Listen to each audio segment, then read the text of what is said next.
de BootSwitch. Nous allons pouvoir installer, on va dire pas installer, mais nous allons pouvoir intégrer BootSwitch dans notre projet.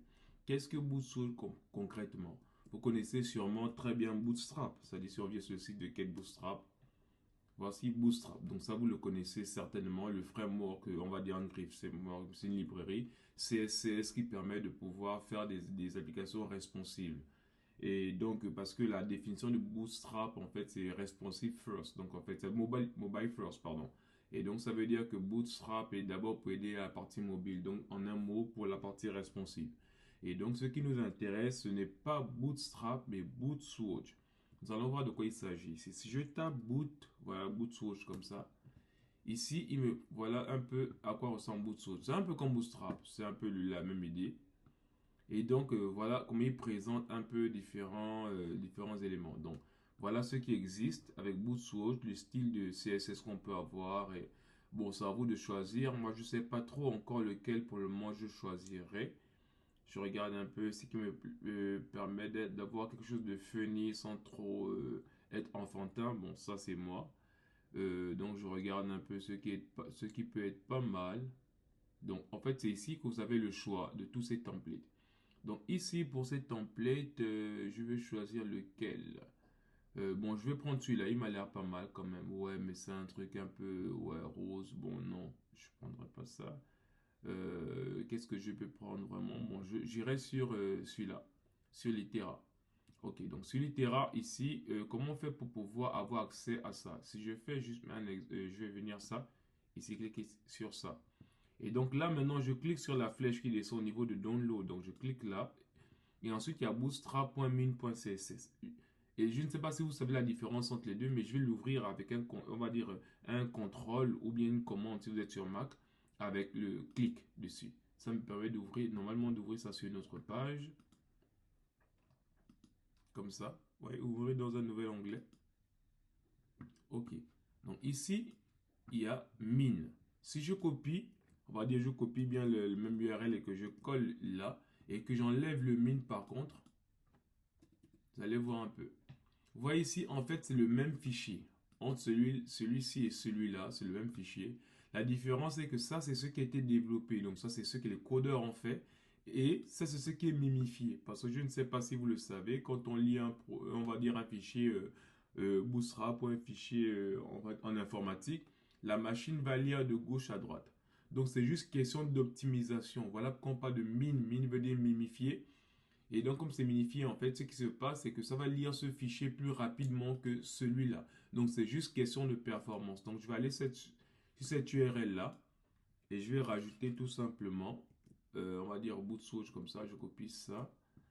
Je vais venir maintenant à quel niveau? Parce que aussi, ce qu'il faut savoir, c'est qu'on est au niveau du front. Mais au niveau du front, il y a des choses qui sont assez spécifiques. Qu'est-ce qu'on va dire? Parce que ici, la vidéo, j'espère ne pas être trop long.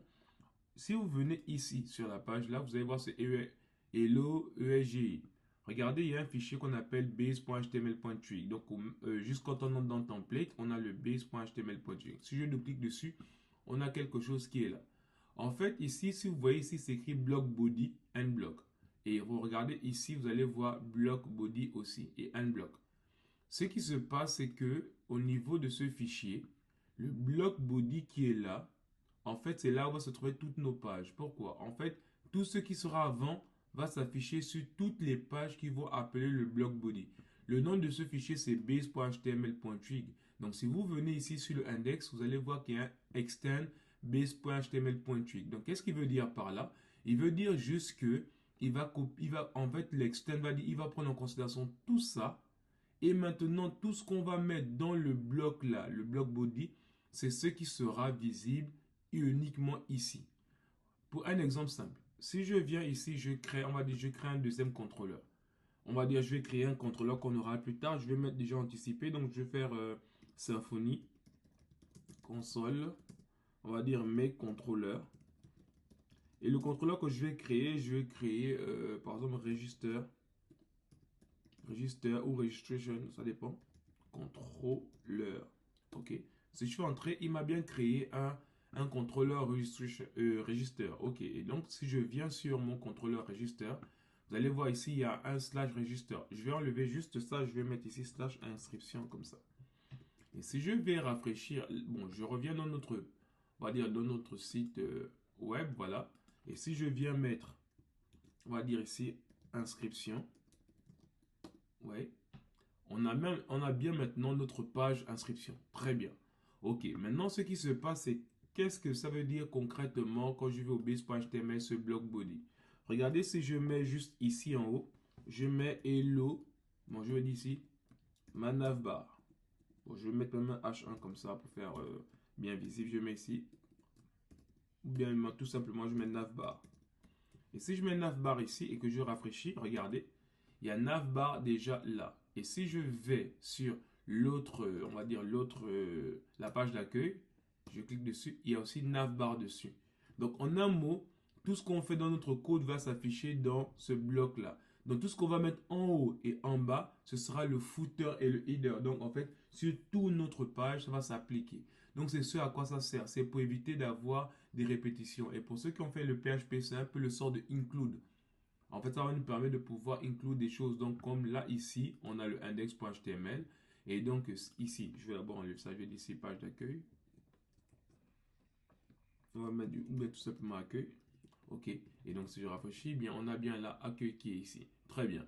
Et donc, comme je disais, la navbar va s'appliquer sur toutes nos pages. Donc, ce qu'on veut faire, c'est qu'on veut créer une navbar, mais on va pouvoir d'abord la rajouter ici. Donc, sur toutes nos pages, on va rajouter la navbar. OK.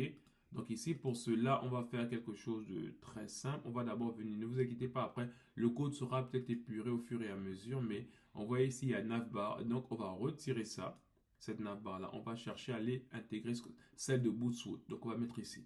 Mais Bootswatch, qu'est-ce qu'il demande? Il demande d'abord un link. Vous voyez, il demande d'abord un link. Et le link qu'on a pris, c'était celui-là. OK, donc si je prends ça et que je viens le rajouter ici, on va dire à la partie link ici, les imports. Donc là, je vais rajouter juste une nouvelle balise link comme ça. Et là, je colle ce lien-là. Donc si je rafraîchis comme ça et que je vais sur notre page, on a une page d'accueil. On va voir si ça change le CSS ou le design ou la police de notre texte. On rafraîchit. Vous voyez, ça a bien changé la police. Donc si ça a changé la police, ça montre bien que ça a été bien pris en compte. Donc Bootswatch a été bien pris en compte. Et maintenant, si on revient sur Bootswatch, ici, on va enlever ça. Et donc, c'était bien l'Itera qu'on va prendre. Je vais juste faire quelque chose de simple. Je vais cliquer dessus. Donc, je vais rentrer sur Bootswatch, l'Itera. Et en fait, ici, il me propose une navbar. Donc, c'est à moi de choisir un peu ce qui peut me plaire. C'est un peu le même principe que Bootstrap. Et donc là, je vais prendre quelque chose qui me plaît. Bon, le navbar, c'est tout en haut. Navbar, je vais prendre laquelle? Bon, je vais prendre la première. OK. Donc, je vais prendre celle-là. Comment faire pour récupérer ce code-là? Je viens cliquer ici. Là, il y a les deux chevrons. Et donc, quand je clique ici, il me donne le code source. Donc, si je copie ça et que je colle tout ça, on va dire, je vais coller ça juste ici. Oula, qu'est-ce qu'il a fait n'importe quoi là? Qu'est-ce qu'il a collé en plus? Ok, ouais, d'accord. On va voir, je sauvegarde. Je sais pas pourquoi il a pris ça, mais bon. Ok, on va enlever tout ça. Et une fois que c'est fait et qu'on va venir rafraîchir à ce niveau, on va voir qu'est-ce que ça nous donne ici. Et lorsque je rafraîchis, ok, il nous donne bien, ok, il a pris pas mal de choses. Je pense que j'ai copié des choses un peu en plus. Mais bon, je vais enlever tout ça. Donc, voici un peu notre navbar qui est déjà présente. Et qu'est-ce qu'on va faire? On va pouvoir retirer tout ce qui est en plus là, ce qui ne sert à rien, absolument à rien. Et donc, on va retirer tout ça jusqu'ici. OK. Et donc, on va continuer notre épuration parce qu'il y a pas mal de choses que j'ai copiées. On va dire, je sais pas trop comment. Oula, ça fait beaucoup quand même.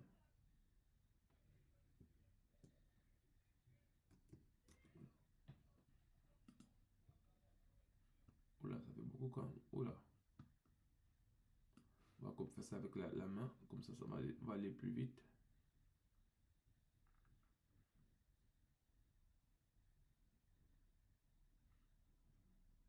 Voilà. OK. Voilà. Donc ici, maintenant, on a pu... on retire tout ça. Et voilà. Et donc, quand on sauvegarde, on a bien notre navbar qui est là. Très bien. Ok. Ça, c'est, on a obtenu notre navbar. Et si vous voyez ici, pour le moment, c'est simple. D'abord, on a ça. Voilà. Vous voyez ici, c'est bien responsive. Mais là, vous voyez, ça ne marche pas. Pourquoi? Parce qu'il manque une partie JS. Et cette partie JS, normalement, elle se trouve avec Bootstrap. Donc, si je viens ici, d'abord, je vais voir un peu si... Ici, sur Litera. Donc, on était dessus. On avait cliqué comme ça. Je regarde s'il propose un peu un CS, un JS. Non, il ne propose pas de JS. Donc, je vais récupérer le JS de Bootstrap. Et donc, ici, le JS de Bootstrap se trouve dans Doc. Et là, je descends plus bas. Je récupère juste le JS de Bootstrap. Donc, on va prendre ici. Bon, je peux récupérer le JS là. Les deux, je ne sais pas trop. Bon, je vais récupérer juste un seul. On va voir ce que ça va donner. Et si je viens tout en bas de notre base.html ici, je vais rajouter la partie script. Ok, donc script comme ça va me permettre de pouvoir rajouter un fichier JS, donc c'est src égale, ensuite là maintenant on va mettre cette partie et on va coller. Et donc là maintenant on va enlever le vide qu'il y a là. Ok, très bien, si on sauvegarde et qu'on voit qu'est-ce que ça nous donne, est-ce que ça a marché? On rafraîchit la page, on va maintenant rétrécir tout ça et donc maintenant si on tombe sur ça, ça marche toujours pas. Bon, on va voir un peu plus tard pourquoi. Je vais essayer de regarder pourquoi ça marche pas. Mais bon, c'est pas ça le sujet central de notre projet. Là, on a déjà pu avoir notre navbar et c'est comme ça qu'on a pu rajouter au niveau de avec Bootstrap. Donc, ce qu'on pourra faire maintenant par la suite, c'est soit de venir prendre un footer, peu importe, un footer comme vous voulez. Bon, après c'est vous qui voyez, mais bon, je suis ici donc Litera, Litera, un footer qui peut me plaire. Est-ce qu'il y en a? Bah, je sais pas trop. Après, bon. Ça, après, vous êtes libre de choisir ce qui vous plaît. Ce que vous pouvez garder comme footer. Après, bon.